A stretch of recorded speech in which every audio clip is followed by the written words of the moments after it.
Mun Summ Wong and Richard Hassell are the founding partners of WOHA, the architectural firm in Singapore, and they are talking about high-rises and the organic realm and high-density housing in tropical areas of the world. Welcome to Chicago. Thank you. You told me earlier that your basic building forms, as progressive as they are basically very familiar forms that we see here in town, or at least taken from that. Is that Yes. Right? I think we've been interested in how Western models have been imported to the tropical region, normally without much sort of nuancing to the different conditions. And we've been interested to see if we take that model and pull it apart or convert it in some way to a tropical model, what the architectural potentials are.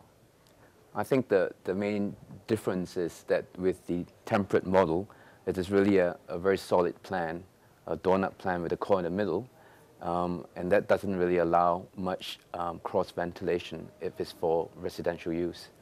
And in the tropics, definitely, we do like to have cross ventilation to allow the apartment, the buildings, to actually breathe, to have natural air and light going through it. So the whole, most of our developments and research and exploration is really how we actually pull this plan apart and make it into a more fragmented plan, as well as vertically a more perforated and permeable building. Mm. So even our bathrooms and kitchens, for instance, are all naturally ventilated in our projects. We seem to be going from an era where plants and greenery kind of really had no place in high-rises to where they've become, or becoming an integral part of it. You know, you can't live without it. And one thing I noticed in your work is that you are creating all sorts of spaces. You're opening up kind of the cubicle form of what's a traditional high-rise or traditional apartment building, creating spaces in there, but tell me how you're using greenery to maybe soften that a bit. Mm. Well, we think, I mean, Singapore is one of those places where plants grow on buildings whether you want them to or not. And previously people always were trying to remove them. And we thought it would be pretty interesting to actually encourage plants and really work with them. So in a way we count landscaping and planting as a material almost. So for instance, in our Newton Suites project, we have a 30-story wall of creepers that goes from the ground all the way up to the top of the building. And but I think also it's from a sustainable point of view, that project explored green plot ratio. So how many times the empty plot of land can you actually get green onto your building? And Newton Suites, we actually got 110% horizontal surfaces. Horizontal and surfaces. If you do include the vertical surfaces, it's 130%. So there's actually more plantable space after you put this big building on the site than there was if you left the site empty. I mean, one thing we have discovered in the tropics is that in a dense situation like Singapore, horizontal surfaces don't get as much sun as your vertical surfaces. And you do need the sun for plants to grow. So vertical green is a very promising direction for high-rises in the tropics, more so than actually horizontal sky gardens. Just for reference, Singapore, you said, is what, 700 square miles, square kilometers? Square kilometers. Square kilometers, yeah. And the population is what now? It's about 5 million. So you have to be very efficient with space there. Yeah. And all of what we're talking about is high density, just apartments, and we've all started out in apartments at one time in our life or another. What are the sensibilities of building apartment buildings in Singapore? What is it like now, and what are you striving for in your work? I think it's generally pretty high quality. The amount of space you get is a lot more than Hong Kong, for instance, people's expectations of space. But I think what we're trying to do is create more outdoor space up high. Traditionally, it's pretty much, you get in the lift, you go up to your apartment, maybe you have a balcony. But we're interested in creating sky gardens, sky terraces, so that you can really step out of your apartment and not have to take a lift and be detached from the outside Well, space. and not go all the way to the bottom to get outside and enjoy, correct? Yeah. So, for instance, every third floor or every fourth floor create a terrace, so you can actually walk down the staircase. So we create outdoor staircases. You can walk to a terrace, sit in a garden. Yeah, a good example is Newton Suites. where it's a 36-story building, and it's actually divided into 4-story segments. And there is a sky pocket garden that is connected to the lift lobbies. And we sort of traded off with the developer and say, let's have one lift less, and let's build all these sky gardens in the air. And that maybe, you know, the people don't mind waiting a little bit, you know, a little more. If you're standing next to a little garden with a reflection pool and a really nice Frenchy penny, and looking at the beautiful skyline of the Singapore skyline. So that's how it worked for us, and it's also worked for the developer as well. We traded in a little bit of the construction cost for, you know, for the lift, for the sky gardens, and we do have people using the building saying that it's such a good thing to have, that for apartments you get the, you know, you get the sense of being on the ground as well, being next to trees and plants and water. And that's what struck me about looking at some of the renderings of and photos of this, is that we're all familiar with living in high density or higher density apartments where you can hear your neighbor's stereo and you can see their barbecue going across the street, and you really, it's hard to make your own space. And what struck me about yours is that you can have your own space and not, and have that separation visually and probably sound as well. Yeah, while actually, you're in the middle of a high density setting. Most of our apartments, I think, only share one or no wall with their neighbour. So because we pulled them apart. Yeah, again, the idea is to make it almost one apartment deep, so that you get cross ventilation. And when you do pull it apart, you don't really share much walls and surfaces. They're all quite on its own. It's almost an individual stack of apartments. And Singapore tends to be fairly massive concrete construction, so actually the noise transmission through the floors is quite minimal. People also take their shoes off in Singapore. It's a Chinese tradition of not wearing your shoes in the house. So actually, I mean, I stay in one of our apartments and I never hear my neighbours at all. But looking out the windows, it looks like you're looking at trees and maybe you're looking at a little sky, but you're not looking necessarily at other buildings or at other people going about their lives, correct? Yeah, and actually the landscaping does something with your perception of distance. I think if you're in a canyon like downtown Chicago staring across the street, actually the distance is probably further than if you're living in the suburbs looking across at your neighbour. But because it's very abstract, you feel like you're pressed up against it because of the proportion. So what we realised is if you put a tree in between, it brings back that ground level sense of scale. So if your neighbour is 18 or 20 metres away, actually they feel quite separated by this layer of greenery. But if you removed all that and just were staring across, you would feel that, you know, you were staring at each other without any kind of mediation in between. Are people getting along better with that little extra bit of separation? I would think that life is considerably better in a surrounding like that. What kind of comments are you getting? I think we actually achieved quite a bit. I think the home users are saying they get all the privacy they need. And at the same time, they do have various scales of other kind of spaces where they can come up and meet their neighbors, or even to have a larger party or something like that.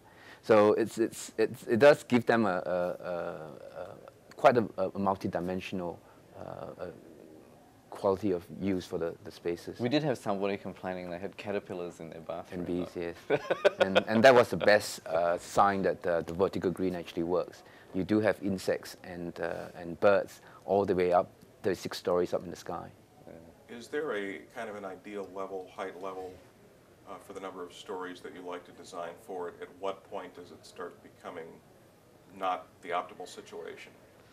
I mean, we've got, like that one in Bangkok, which is 69 stories. We had to do wind tunnel simulations to make sure that, you know, people and trees weren't going to get sucked out of their terraces. So, yeah, depending on the location and the wind, that's one consideration. Yeah. But we've actually even... I mean, in Singapore, we think there's actually no limit because the wind condition is fairly mild, and you do want to capture the wind as much as possible. You want to create wind tunnels to make. So we've got big trees on the 36th floor in Singapore. We're only restricted by the planning guidelines in Singapore, where we can only max up to 36 stories for residential. Yeah. So if the Bangkok, government, we've got trees up on the 69th floor, right? At the yeah, we do have up to 69. 69th? Yeah. Yeah. Okay, so you can. I mean, they're all quite securely secured down to anchored down to the slabs, so they won't fly off. I mean, it's all tested and designed for wind speed of up to 200 kilometers per hour. Well, because there are typhoons. Yeah, Yeah. and so we do Every so design for often. that. And strangely, I think a wind test was done in Canada. Yeah. Mhm. So. How does the building function in rainy weather? What advantages are there to the plants and the overall building design during rainy season? That has to be a consideration. Well, they grow well. Yeah. In fact, the rain is good for the plants, and when you don't have rain, the insects don't get washed off and the dust don't get washed off. The plants actually don't look as good. So we do want to encourage water, rain on plants. But otherwise, And- everything, I mean, the essential routes to the lift and everything are all covered. So, Yeah. But generally open air, not enclosed. But we designed for the rainy season to make sure you can move around the building in the wet. What is your overall design philosophy?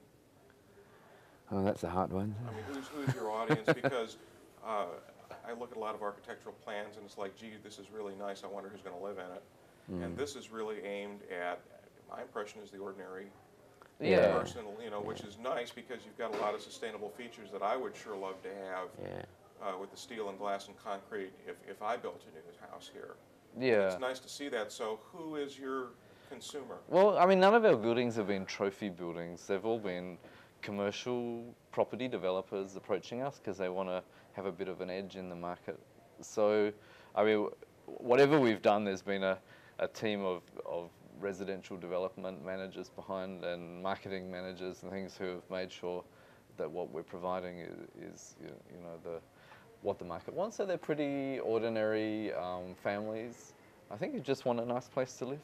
It's I think it really we started our careers and our firm actually doing high-end resorts development, low-rise ones, and then most of the design of that we start by designing a hotel room and how the individual actually enjoys the room, the spaces, the bathroom experience, the pool experience, and all that, And then I think when I think the Asian crisis came in, that put a stop to a lot of luxury hotels in Asia, and I think that's where we started moving into doing houses and then working on high-rise buildings. And I think from that the kind of background and mentality, we actually started looking at that individual who actually lives in the house or works in their building. And I think there's something also about Asian and architecture generally that it's not seen so much as an object isolated in an empty space, but very much as a compound of individual buildings and the spaces between them.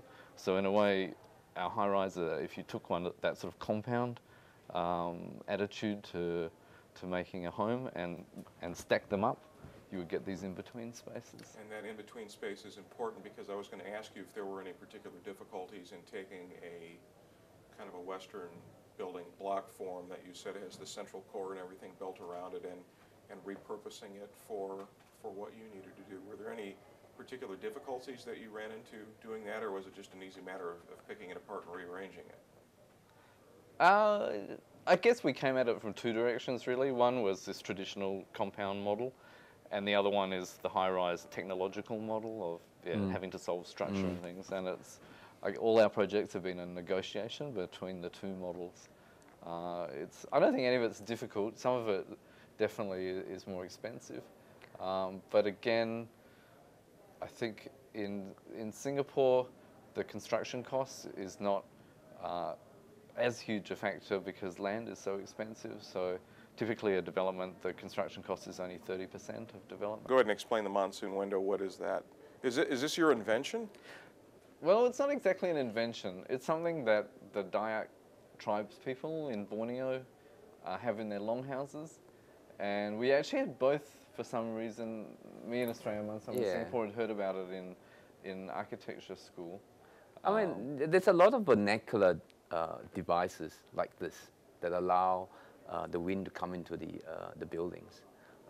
This is something that we thought about and said, you know, if we can do it, you know, for a high-rise building, that would be brilliant. So, and I think that's when we thought about it, we had to think of a solution to make the curtain wall sort of worked for, you know, letting the breeze in without the rain. And So the the monsoon, general- the monsoon window is configured how in the curtain Yes. wall? Well, the general principle is the same as the Borneo thing, which is basically just an opening horizontally. Yeah. So our technical challenge was how to do it into a aluminium and glass curtain wall. So the idea was that where your curtain wall is normally just all in one line, we pushed the upper panel out. And then created- allowed the wind to go in like that. So it's about a half a metre deep, like a bay window, and the base of it has a panel that slides open. So we have a winder, the panel slides back, and the air can come in.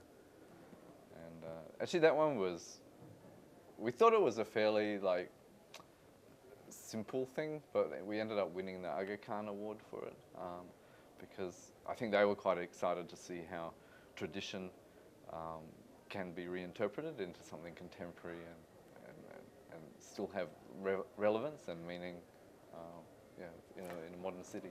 Okay. Was that the photo in your presentation that kind of showed the wood? Yes. Okay, Yeah. I was wondering what that was. Yeah, yeah, And that's the what that monsoon is. window. And tell me the tribal tradition behind that again, because people have been dealing with the weather there for a lot of years Yeah. and have come up with their own natural solutions for that. But tell Yeah. me again where that came from. Well, it's in Borneo, there's this, a few tribes. Actually, they used to be headhunters. So the Dayaks, they build these longhouses, which the whole village stays in one big house. And same thing, they have a very long, wet monsoon season where the rain's just pouring down all day. So they'd come up with the same thing, that the roof basically came down very low. Then there was a horizontal kind of seat thing that you could sit on with the wind coming up through it. You've mentioned that you've been invited to do public housing in Yes. Singapore, which it's nice to see this theory being applied that way. When you do public housing versus private housing, you know, steel and concrete and glass are steel and concrete and glass. Would you necessarily lose that much in public housing, or is the quality of life reasonably comparable with a paid apartment? They're pretty much, the public housing has, you know, a few things maybe not quite up to the standard of private housing in terms of the materials. But generally, they're quite large, generous apartments. And Singapore, the important thing is that actually public housing is all owned. Basically, it's developed by the government and then sold at a affordable rate. It's about to 90% owned by the people. So and people, I mean, they renovate them and do them up really beautifully inside. So they're not sort of downgraded environments. Actually, 80% of Singaporeans live in public housing. A lot of expats actually move into them as well now, because some of the public housing is actually of a quite good quality. But actually, the thing we found exciting was public housing already has this tradition of quite active, commonly used spaces. So our project, which is about 960 houses, we actually have 12 sky villages. So each house belongs to a village, and this village shares a space in the sky. It's about a 10-story void based around a big sky deck. And everybody crosses through this space. From the lift lobby, they cross a bridge to their unit. They look down into the space. So the idea is your kids can be like playing, there's a little playground, there's study areas, there's community gardening, there's just space to sit and meet and chat. So it's to try and build a sense of community, because we felt that the big development at 1,000 or so families is too big for people to know each other. But if every day you cross paths with the same 80 families, you're more likely to make friends. It's really a kind of village, Main Street kind of scale. The City Hotel in Singapore is really, I won't say the most radical new design, but it's wild, and it's neat to see something like that and know that it's actually under construction. Would you describe that project? Yeah, I think it's interesting thing here is that it's the same developer who gave us our first commission. That was the one that the building with the monsoon window, and also the same developer who then commissioned us to do Newton Suites.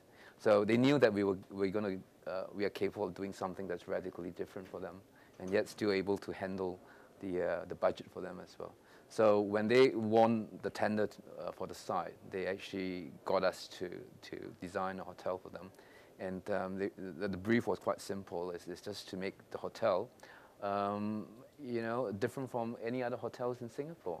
And one of the things that Singapore is really quite well known for is the garden image. But most hotels don't feel like a garden hotel at all. So here we decided to really explore the idea of the green plot ratio. And what we have done is that we have a range of rooms around a lot of sky gardens, big terraces that actually link 3 blocks together, and providing gardens at every 4 stories. And these gardens are real gardens with big trees, because we get sun onto them, and the rooms actually all just look into it. And we did achieve over 200% of green area for this project. But the configuration of this one, if I'm remembering this correctly, is you have kind of a base, and then you have an open space in the middle where you have actually independent-looking structures, almost like houses, and then more mass above that. Is that rooms up there? Yeah, the rooms up there. The lower levels is the public areas, as well as the car park and the back of house component. So that's the horizontal strata, which is built quite similar, sort of abstracted from a rock formation, where the hotel rooms sit on and the gardens sit on top. So it's quite a perforated building as well, because I think we achieved something like 70% perforated on the facade of it. So you do have big spaces that are really open to all the way through the building. So you do get that light coming in at 45 degrees on both sides to allow the plants to grow well. Well, and I'm thinking what the user experience is going to be like in those house-looking structures in the middle, where it's almost like being in a typical standalone building, but yet you've got this sky above you of the mass of the building. What are you looking at on the underside of that? The soffits are, all set at different locations. So looking up, you basically see the jungle hanging off the side of the building, and the soffits stacking up above We you. created even holes within the slab or within the gardens itself, so that actually the light can come through. It's just like the quality of light you get in a rainforest, where you have shafts of light coming through the leaves. So to a certain extent, we're trying to emulate that as well. And then we actually have creepers that sort of fall off the edge. So you don't really always see a hard edge, but it's always seeing a very soft green edge as well. Are there applications, can this be transferred to other parts of the world? Because I can see something like this working in, say, Miami, in America. Yeah, absolutely. Have you tried exporting this, and what's the reaction been? Well, in fact, we were walking down at the Magnificent Mile, and I think we were seeing on the 3rd story there were quite a lot of big gardens, isn't it, on some of the buildings. So there's no reason why these gardens can't appear higher up, actually. So this can be exported to a lot more cities. I think it's just the wind is the thing to design for. But I think it's this kind of thing that as people try and do stuff, you come up with solutions for it. For instance, how trees have collars and chains that chain them down. And, there's health and safety aspects about maintenance, which you have to address. But I think once people want to do something, they start finding ways to address all these issues. But at the end of the day, it is extra construction area. You are building gardens in the sky, and the developer will immediately ask you, why am I doing that? I can't sell that, or unless you can convince them that it's something that adds value to the design and add value to the building, it's going to be very hard to convince them. Well, I'm thinking that if you're, if things are visually separated and you have that privacy and seclusion in a high-density setting, that's going to be a natural seller, because that's going to improve the quality of life so much in those areas where you need that little extra bit of space. Yes. Yeah. I think in Singapore for us it's gotten very easy, because we have proved it, and at the same time we proved that it actually can work, and at the same time we have been able to balance the budget. So it's quite easy for us to convince developers to head that direction. So it's getting easier for us. We've been The working... first one was always difficult. Yeah, we've been working with the planning authority too, so they got so excited about our Newton Suites project that we'd achieved this green plot ratio that they've now made it legislation for downtown Singapore that 100% that you have to replacement. provide 100% green plot ratio on every building now. So that, I mean, that's been a really nice result that what we tried and worked has, you know, now changed the whole nature of downtown Singapore. Wow, I will ask you one final question, and that's a great way to go into this, is because the future of this, what's the next step in something like this? We don't, I guess for us, architects, I mean, we always have clients, so we can't chart our own path so directly, I think. But I think what's interesting is now clients who are interested in this are coming to us. We like So to we can see kind of this build as on an it. alternative model for developing countries, actually. And it's not the high technology green option, but here is actually passive strategies. We do like to see this being sort of adopted on a wide scale in other tropical areas, and to be able to do maybe expand these ideas on a master planning level and a city level. That would be quite interesting for us. Yeah, I mean, what's important about them, I think, is it's provided an alternative model in people's minds. So rather than everybody just wanting to have a really sexy curtain wall, beautiful shape, which is stuffed with accommodation. In fact, you want to talk about the 2050 There's in Singapore? our studio. But Yeah. just to finish that thought, Yeah. I think so, because a lot of countries look to Singapore as the most developed Southeast Asian tropical city, surrounding countries like Vietnam, Thailand, Philippines, Indonesia look to Singapore as a model. So we're hoping that by providing this alternative model, it may allow, you know, more low energy green buildings to spring up around Southeast Asia. Did you want to mention something about 2050? Oh, just we're doing a studio for a conference in Singapore where we're looking at Singapore in 2050 and just tried to, at a island-wide master planning level, implement some of these ideas. So, for instance, we propose the whole industrial area of Singapore where you have just a sea of you know, big factory roofs could in fact become rice terraces.